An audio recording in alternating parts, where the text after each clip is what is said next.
All right, hello, wine drinking people. We're back. It's Wednesday, the 22nd of June, and as you know by now, I'm out of town. And hey, I still had some drinking last week we haven't talked about, believe it or not. We had a vintage Australian tasting on Friday night that we must cover. You know, this is important research that we're doing here at the Wine Watch, tasting all these old wines to let you wine drinking people know whether you should be drinking these wines, how they're drinking it, they're in their peak years, or so on and so forth. And, you know, we've got a ton of vintage Australian wine here. This is an area that we got hot and heavy into, and the bottom just kind of fell right out when the economy crashed in '08, and a lot of people in dire straits in South Australia. One of the top dogs, Dan Phillips, in receivership. You know, his wines, some of the most wildly successful and popular wines under the Marquis Phillips label that ever came out of Australia. And, you know, like I said, belly up today. So, you know, even though some of these wines don't exist today, you know, the vineyards do that they came from. And you will see Australia rise to its glory once again. Soon, hopefully. But these wines were showing superbly. Everything we had on the table, you know, an example of some of the finest Shiraz coming from South Australia, the area from Adelaide down to Melbourne. Well, everything we had on the table to start was initially Barossa, McLaren Vale, and then you know what happens when you get 15 people in a room in the back here for a dinner at Wine Watch? You can just feel the love. The other extra bottles just start opening up at the end of the night. Thank you, David and Jean-Francois, for opening up some extra stuff. And then, of course, you know I was going to open up a sticky at the end because the Aussies make some of the greatest stickies in terms of value made anywhere in the world. All right, we started out the night with one of the most unique things you find in Australia. Sparkling Shiraz, mate. God, who would think of putting bubbles in red wine? The Australians. And, you know, most of the sparkling Shiraz is not worth the glass that it's put in. It's Shiraz that the winery can't find another use for. They add bubbles to it cheap, and you know, a cheap method, just by carbonating it. And it's sweet and carbonated. It's just not very good. Magella, on the other hand, one of the great properties of Coonawarra, makes the best sparkling Shiraz that I've ever had. And this wine is, well, they actually pick the grapes to make sparkling Shiraz, meaning they have to pick them a little earlier to retain higher acidity, and then they use the method champenoise to age this, the most important thing in putting those great tiny bubbles in the bottle. But great stuff, this Magella Sparkling, and the Aussies like to have it with eggs and bacon in the morning.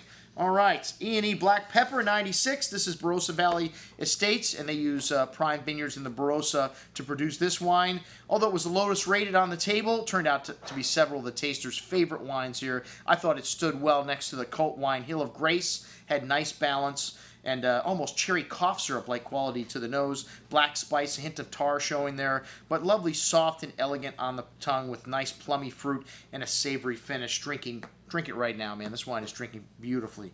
All right, next up, the Henschke Hill of Grace, one of the oldest Shiraz vineyards in the world, planted in the 1860s. This wine is a cult wine of Australia. It costs $400, $500 a bottle. Lots of earth and mineral component to the bouquet here. 1997 was not a great vintage.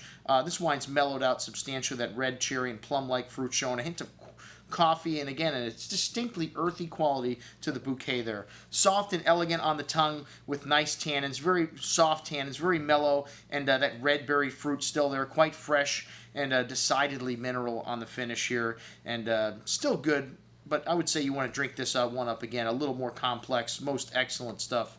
And then the Torbreck 98, you know, of all the vintages on the table, this should have been the best wine just based on the vintage. 98, a stellar vintage in South Australia. This wine had 3% Viognier in it, making it a little different from the rest of the wines. And the best wine in the first flight, one of the best wines of the night here. And had this lovely ripe blackberry fruit on the nose, distinctly floral qualities, violets, dark chocolate, brown spice, nuance of the bouquet, very complex and inviting there, and lovely blackberry liqueur-like fruit on the tongue, dark cocoa, again, that lovely floral component showing through, and a lovely layered and long finish. This wine could go another decade or more, built very well. Killer juice here. And then the Rusden Black Guts, the last one in the first flight. And Christian's a good friend. He's been here in the store to do tastings. This wine had a really unique bouquet, though. Several people pointed out this dark spice in it and this camphor-like quality, cassis berry fruit, and a little kind of black olive tapenade note. Really complex and intriguing bouquet. And a lovely blackberry liqueur-like fruit on the palate. Very smooth and velvety tannins, lovely spice, and that olive note resonating through the finish. Wonderful balance and structure here. This is another wine that'd be good 10 years from now, but it's drinking close to its peak right right now. Most excellent juice. The 2000 Oliver's Taranga from McLaren Vale started out the second flight. And this is not a great vintage. You know, you can tell the great vintages from Australia just by the production of Grange. You know, if they make 10,000 cases of Grange, it was a great vintage. If they make 7,000 cases, pretty good vintage. 5,000 cases, 4,000 cases, nah, not so much. And 2,000, not a great vintage for Grange. But this vineyard was a vineyard that made it into Grange almost consistently every year. And, you know, the owner of this vineyard here, one of the most meticulous farmers. And then the winemaker, Corinne Raymat, one of the all-star women winemakers in South Australia. This wine also had a note of kind of black olive and asphalt, fresh earth nuance to that black raspberry and black cherry liqueur-like fruit, and a hint of pencil lead there on the nose. Very smooth and round on the palate, a good deal of that blackberry and cherry liqueur-like fruit still drinking nicely, showing at or near its peak with lovely kind of bitter chocolate and black spice and tar showing on the finish. Really complex and excellent bottle of Shiraz. Next up, the 2001 Marquis Phillips No. 9 from McLaren Vale. This wine had kind of a butterscotch note to the creme de cassis fruit here, some dark chocolate. Ward used to describe this wine as a liquid Snickers bar. Well, you know what happens when these 16% alcohol wines get old?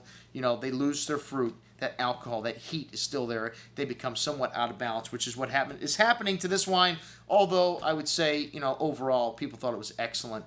Really nice bottle of fruit, still showing good. But I would say you want to drink these Marquis Phillips wines up if you have them in short order. The 2002 D'Arenberg Dead Homme. This is a wine still going really strong. 2002, a great vintage. Unlike 01, which was really hot, this was cooler, more classic. And this was one of my favorite wines of the evening with layers of flavor. Black cherry, asphalt, smoke, and tobacco spice. Had this lovely old world quality to the bouquet, maybe a little Brett. Very complex, though. Still quite young on the palate with a lovely amount of ripe cherry and plum fruit.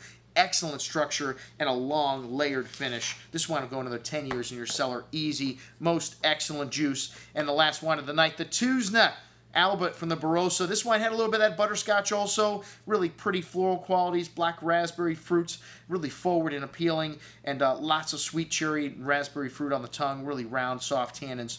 Drinking at or near its peak right now, still with nice freshness, but I would say you want to drink this one up also in the next couple years. Extra, extra, man, you can just feel you're going to be some extra bottles open and tasting like this. And we got a few big-time collectors of Australian wines. And thank you, David, for opening up the 2002 Hewitt Mad Hatter and then the 2003 Henry's Drive Reserve Shiraz, one of the wines of the night from Pathaway. Still showing lovely fruit, lovely concentration, a hint of menthol, and some lovely spicy qualities to the finish.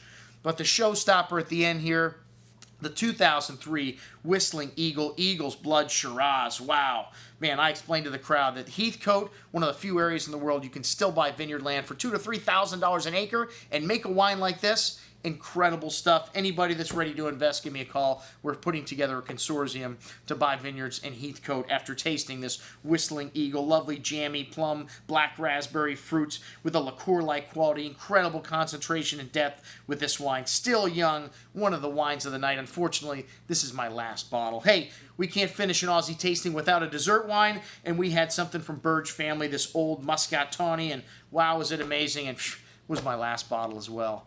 Well, that's what we had to drink at the Vintage Australian tasting, folks. I'm your host, Andrew Lampasoni, signing off for the Wine Watch, saying remember, always drink the good stuff first.